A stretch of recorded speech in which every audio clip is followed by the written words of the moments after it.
Hello, my name is Amin and I want to talk about Introduction to Deep Learning today. So as you see, the title says that the talk is not supposed to be very deep about deep learning.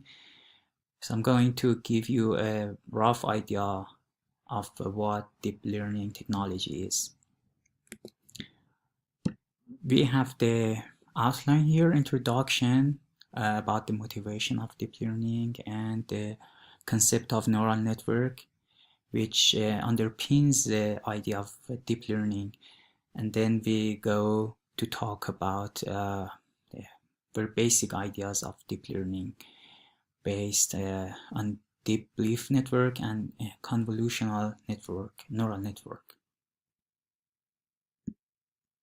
So let's focus on the first part.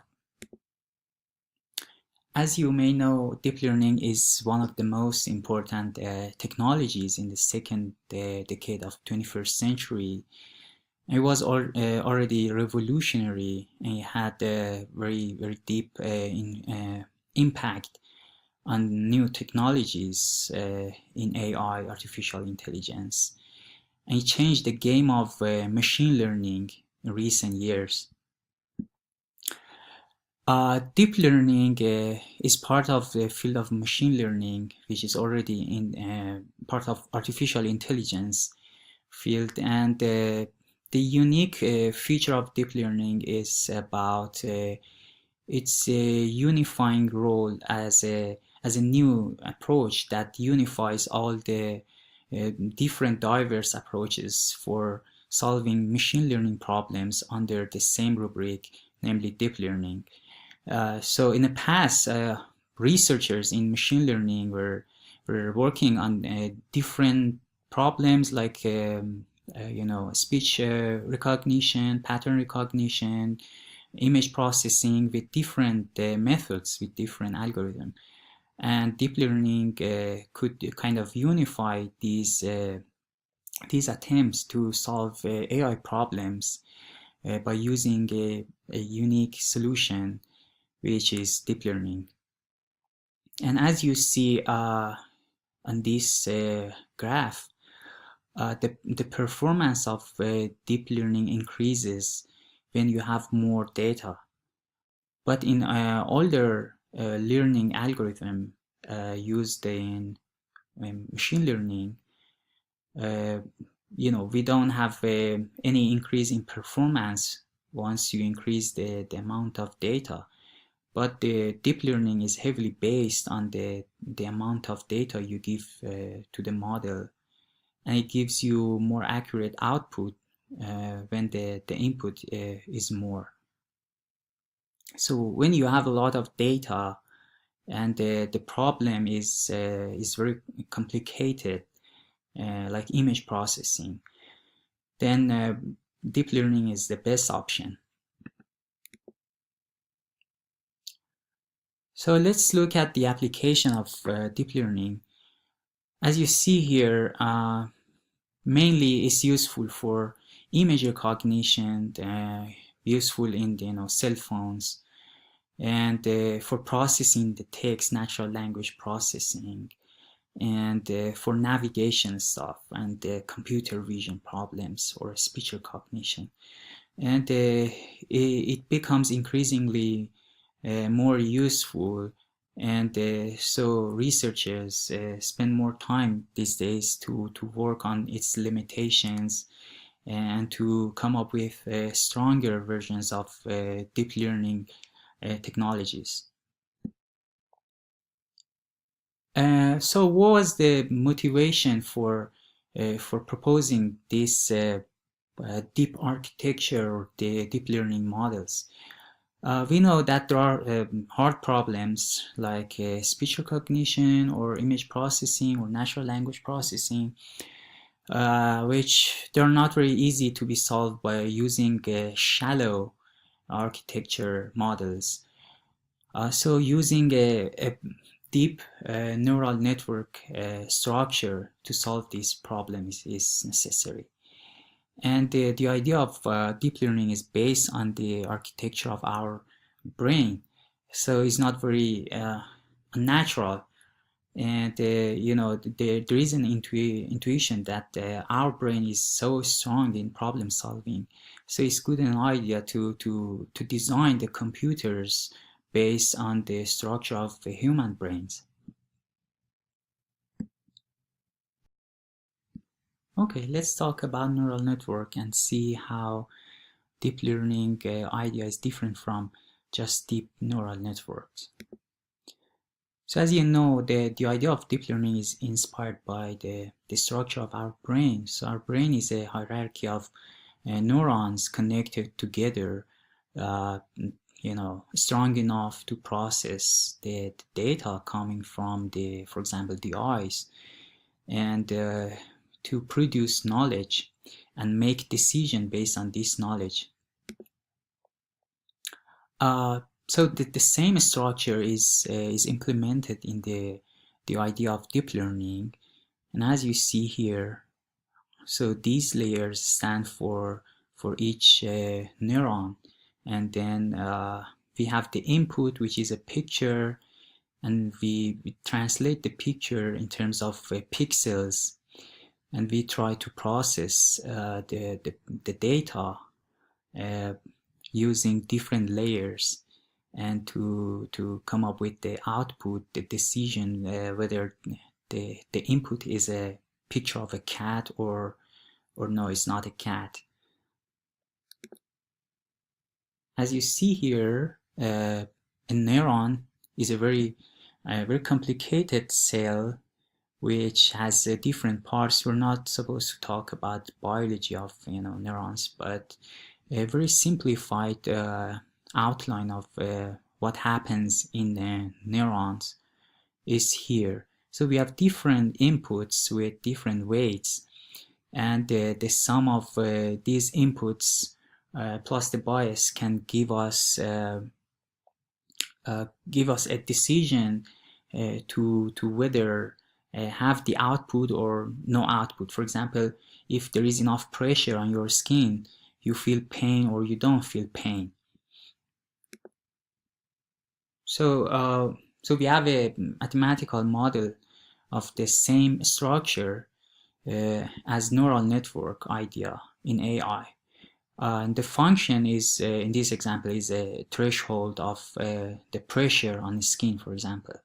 So you have the input function and the activation function, which tells you whether the cell can give you an output or it cannot. And by connecting all these very simple cells together, we have a network of neurons, and which gives us a neural network.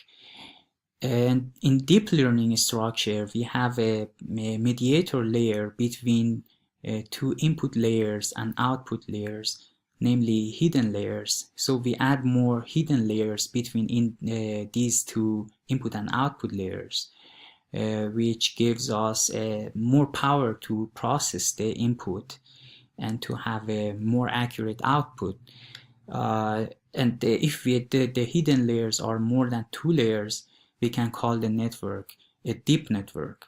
And you see there are many different algorithms for processing the input, like a forward feeding algorithm or back propagation, and you can process the input based on the value of the input and its weight, and to kind of analyze the input and to see, for example, if the input pattern is giving you a picture of a cat or something. But if the idea of deep learning is so simple, we have just more hidden layers in between input and output. What was the problem that prevented researchers from implementing the idea of deep learning earlier?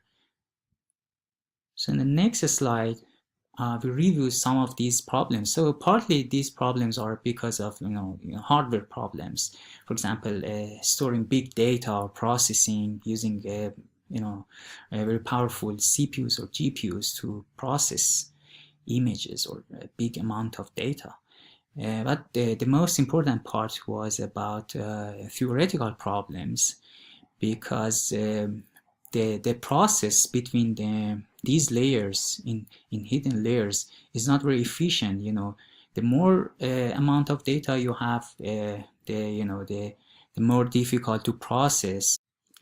So there are limitations for the idea of deep neural networks, because when we add more hidden layers between input and output layers, the training process takes too long and the accuracy of output suffers. So to cover these limitations, we use the idea of deep learning, and there are several approaches for doing that. In 2006 and 7, we had new approaches as deep belief networks proposed by Jeff Hinton, and convolutional neural network by Jan LeCun. So these revolutionary papers proposed new approaches for making the deep neural network approaches more efficient. So the first approach is deep belief networks, and the idea is that to use a pre-trained network beside the old methods of backpropagation for doing the job of processing, for example, image recognition. So the term belief here refers to the idea of having a pre-trained network. And the advantage is that it gives us a more efficient approach for solving the problems. But what is this pre-trained network? So one version of having a pre-trained network is using restricted Boltzmann machine. Restricted Boltzmann machine is basically a two layers structure network, which has two separate units of visible units and hidden units, and the restricted term refers to separation of these nodes in each layer. So you see nodes are connected together but not on the same layer. And RBM, in short, is supposed to extract features from the input. So once you have the input, the RBM, by using different measures like KL divergence or C divergence, extracts the features from the input. And once you use RBMs in DBN models, it gives you a pre-trained network which is really strong in extracting the features from the output, from the input. The other revolutionary approach in deep learning is convolutional neural network, or CNN. And CNN is strong in working on the computer vision problems, image processing, and patterns recognition.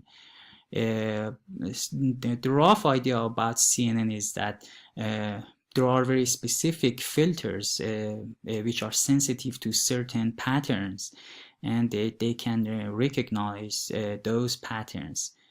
And there are three different layers in CNN architecture. The first is convolutional layers, which entails the filters. The second layer is the activation layer, which tells us whether the captured patterns are acceptable or not. And the final layer is pooling layer, which gives us the output by unifying the decisions in the previous layers.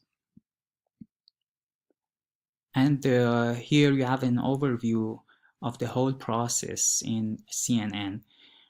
So we have the first layer, convolutional layer. So it captures some patterns in picture, for example, leaves of a tree, and then you make decision whether this pattern satisfies the criterion for having a pattern. For example, if you have a face and you recognize two eyes, if the recognized pattern meets the criteria of having eyes on human face, and then we kind of unify all the gathered information in one layer to have the output. And then we can connect all of these separate CNN units together to solve very complicated problems. For example, you have very different structure of patterns. It's not simple like a human face. Maybe you want to monitor traffic on a street or something, and then you can combine different layers of CNN to have a full structure of CNN. And here's the conclusion. So the idea of deep learning is based on the hierarchy of learning structure. So we combine very simple small units of learning, which are neural networks, and we try to use new algorithm to make the process of learning more efficient. And the amount of data, the big data, which we give as the input to the model, guarantees the accuracy of the output if we are using right algorithm. So deep learning is thriving in big data analytics, and it's really good for image processing and speech recognition purposes. And it's very promising for solving difficult problems in AI. But still, there are many problems, and we still need to work on them to make the deep learning algorithm more efficient for the purpose of optimization. Okay, thank you so much.